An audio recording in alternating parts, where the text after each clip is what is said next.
My presence, according to my mum, would ruin the trip, so I cancelled all of their plans that I had paid for and watched everything fall apart from a distance. They had organized the perfect family getaway, booking every hotel, every train, and every glass of wine in Tuscany without even mentioning it to me. However, they made one mistake. They used my money.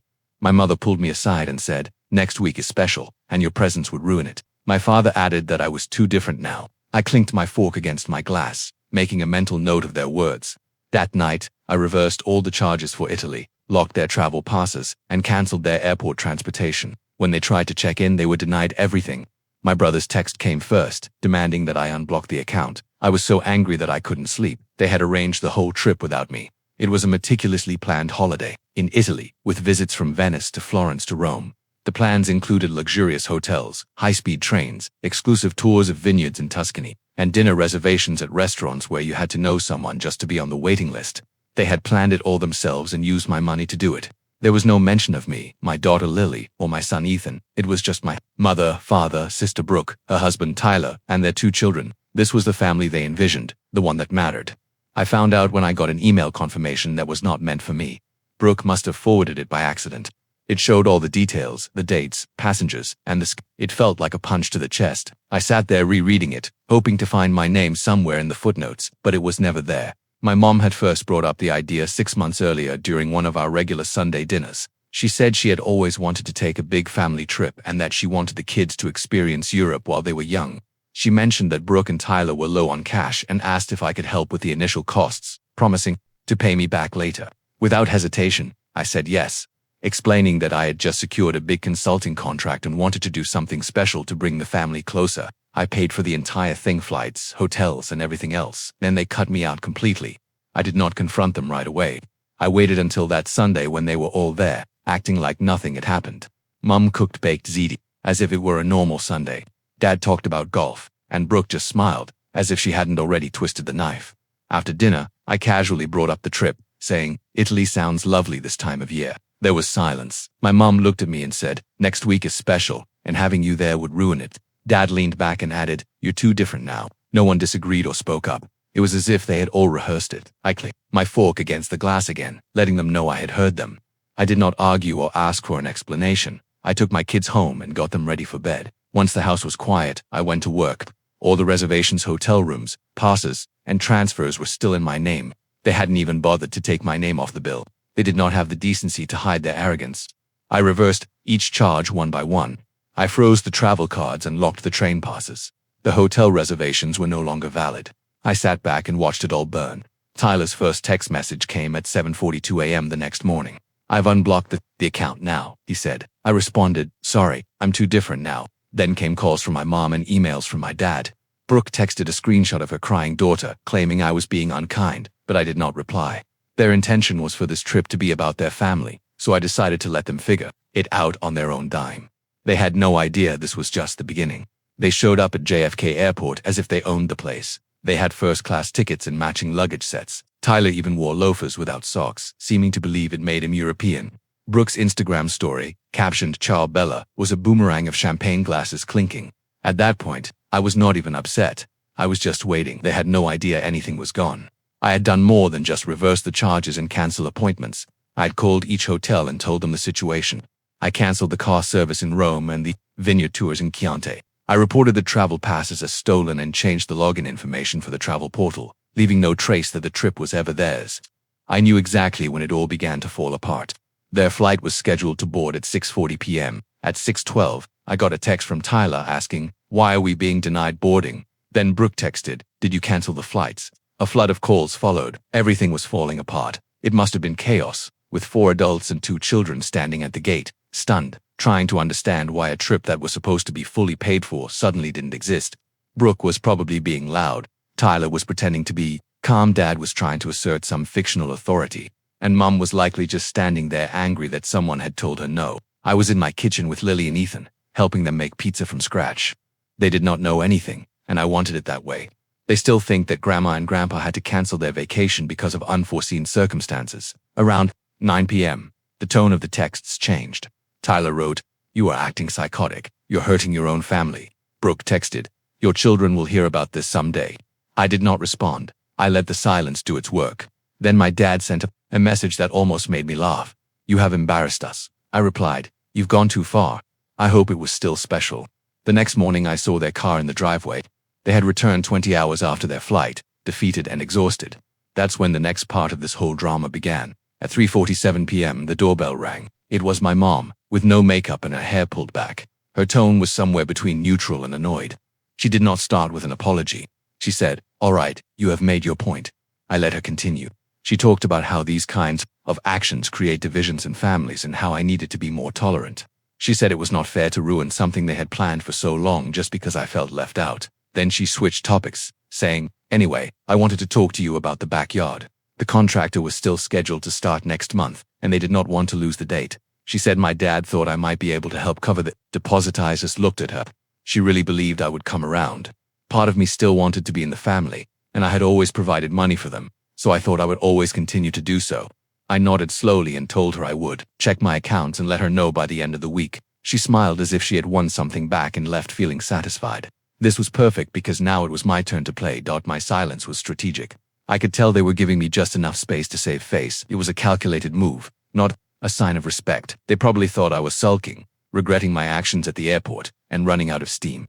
They expected me to return with a check and an apology, as I always used to. They did not understand that something had finally broken inside me. On Thursday, the first text came. Brooke texted as if she were talking to a coworker. "Hey mom, mentioned you were thinking about helping with the backyard project. Please let us know so we can confirm with the contractor." There was no question, no warmth, just the blank family tone they used whenever they needed something. I left it unread for hours before replying. "We're still sorting things out. We'll let you know soon." That quickly became tomorrow, and then the day after. By Friday morning, my mom sent a longer message. "The contractor needs the deposit today to hold the schedule. We're trying not to miss the fall installation window. Could you confirm?" I wrote back. "I might be able to send half. Let me check with my bank." I did not check anything. Saturday came and went with no word from me. Sunday was also peaceful. On Monday, my dad called. I watched his name appear on the screen and let it ring. A minute later, a text arrived. "We are not trying to pressure you. All we need is to know what's going on so we can plan accordingly." I texted back, "I totally get it. Should get an answer soon." And I let it stretch again. On Wednesday afternoon, Brooke sent a voice memo that I did not even listen to. I just looked at the waveform, guessing she was trying to sound kind and understanding, acting as if everything was normal. That night, I finally responded. "Talk to the bank today. Small issue with a flagged transaction. I think I can send it by Friday." This was the final hook, making them wait again and circle another date on the calendar in anticipation. Friday arrived, and passed with no payment and no message from me. Saturday morning, Dad wrote, "We told the contractor we'd handle it ourselves. Don't worry about it." This was followed by another message from Mom. "If you still wish to contribute later, every bit helps." I could feel their frustration building underneath those remarks, not because of the money, but because I was not doing what I always did, saving them, smoothing things over, and making the discomfort go away, and now they were stuck with their own agony.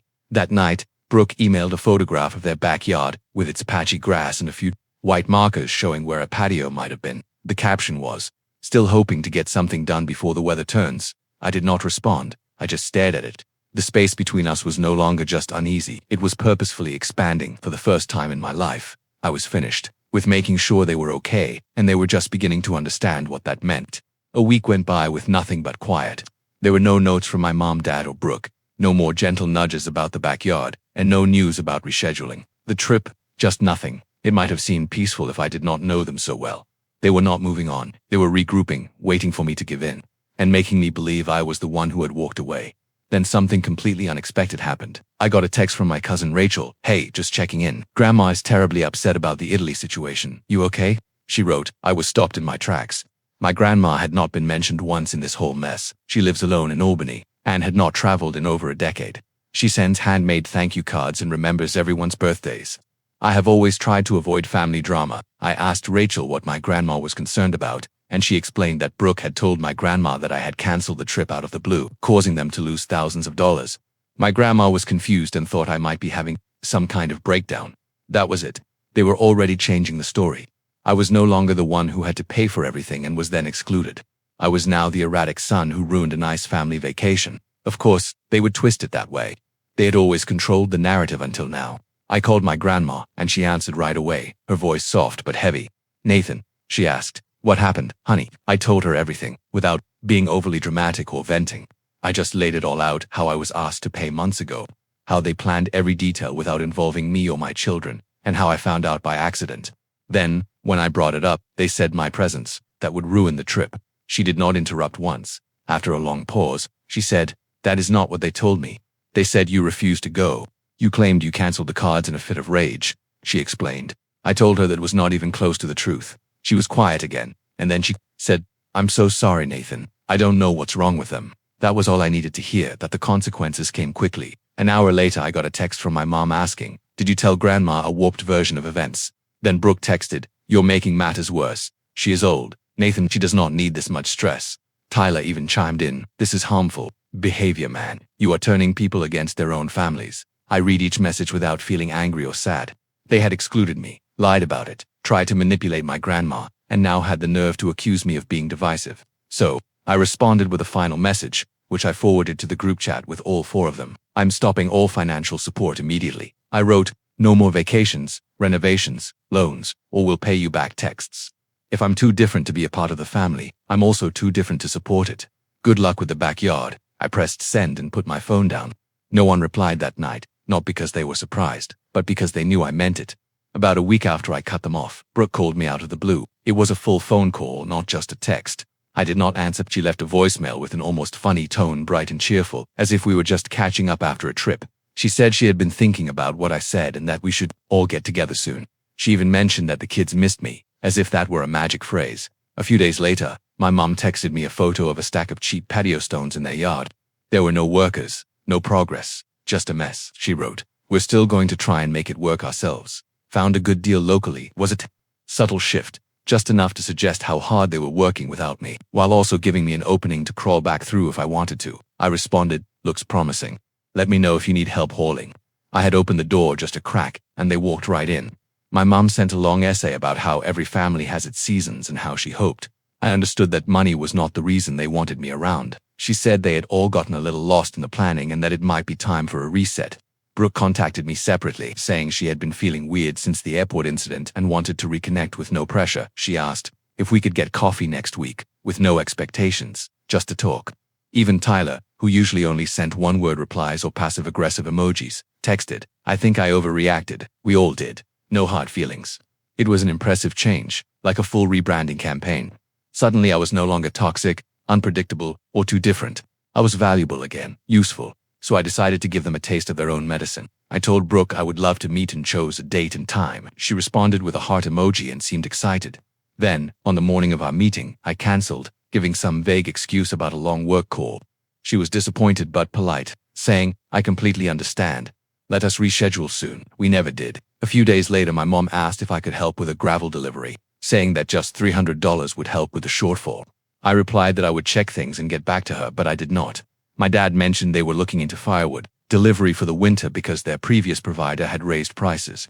I asked him to send me the website link, saying I would see what I could do. He did, but I did not. And each time they followed up, I responded with the same tone they had used with me for years: empty courtesy, polite avoidance, and vague curiosity with no real commitment. It worked even better than I expected. Brooke became silent first, no longer responding to even the most basic texts. Then my mom's messages became shorter and more spaced out, and then they stopped completely.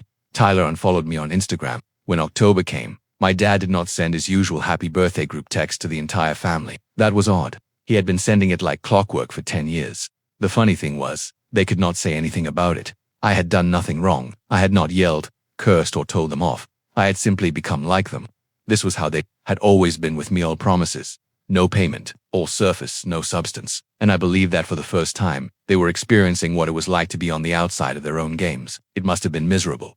Thanksgiving arrived, as it always does, creeping up on you while you are still sure it's only October. Something was different this year. Though my phone was quiet, there was not a single group text from my mom. Brooke did not send a passive-aggressive reminder to RSVP as she used to. There was no half-hearted invitation from my dad, which was usually just a forwarded message like an afterthought. It was the first time in my life that I was not invited. I did not say anything or ask about it. I did not send a text pretending to be surprised. Instead, on the Wednesday before Thanksgiving, I saw it all unfold on social media. Brooke had gone all out Pinterest this year. There was a large table set for 10 people with many pumpkins as centerpieces, handwritten name cards, and napkins folded into small fans. She captioned it, "Grateful for the real ones." Every chair was full, and every plate had a name. My name was not one of them. Neither were Lily's or Ethan's. It was a deliberate choice, not a mistake or a miscommunication. They had made a decision. No, Nathan.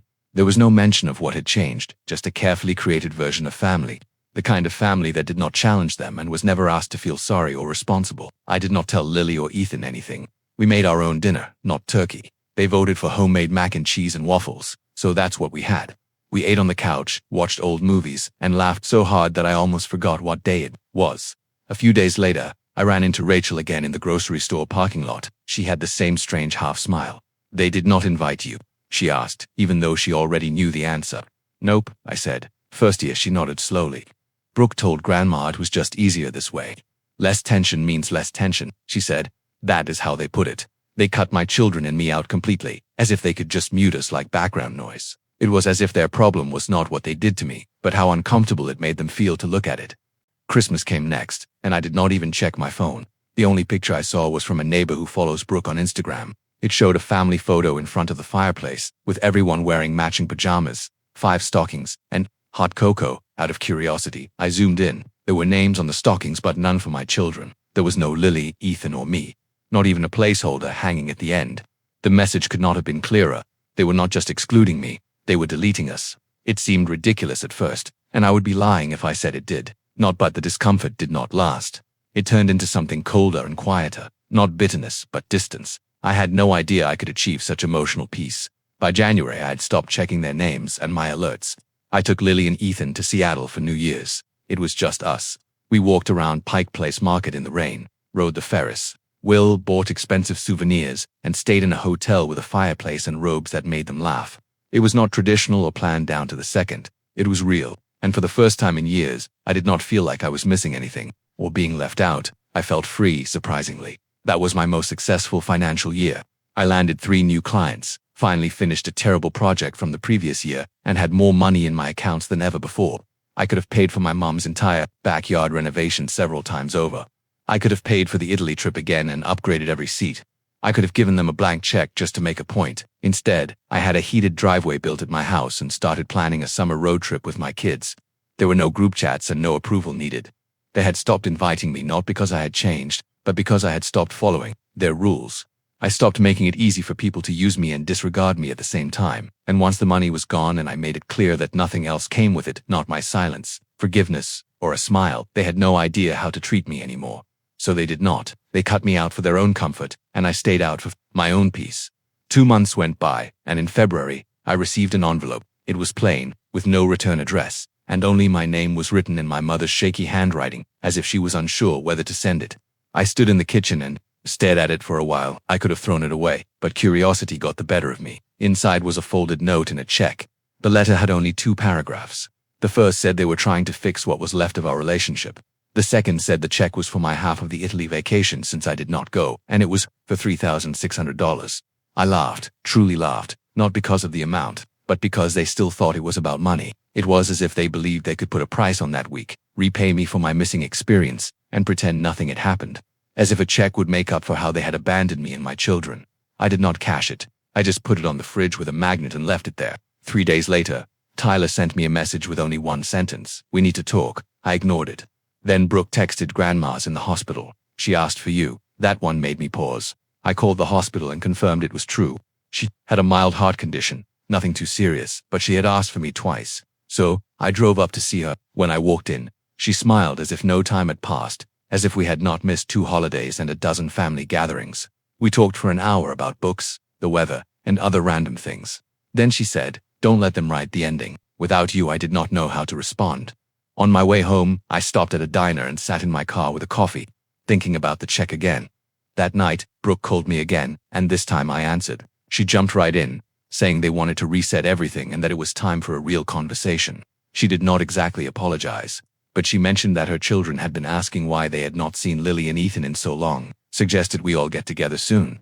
Then came the surprising part. She mentioned that my mom and dad were talking about selling the house. She said the money from the sale might be put into a shared account for family purposes, and she said they hoped I would help them build something for the future. I did not even respond. I just hung up the phone. The next morning I mailed the check back. There was no note, just the check. That was the end of it. No fighting, no yelling, just silence. Nothing has happened since then, no texts, calls, or fake family brunches. It was as if they realized I was done playing their game. There was no longer any leverage or safety net. The group chats stopped, and birthdays went unmentioned. Rachel told me that the house eventually sold, and they bought a smaller property. Outside the city, no one invited me to see it. I do not think they hate me. I think I scared them. I was not bitter or dramatic, and I did not try to win. I had just left, and I did not look back.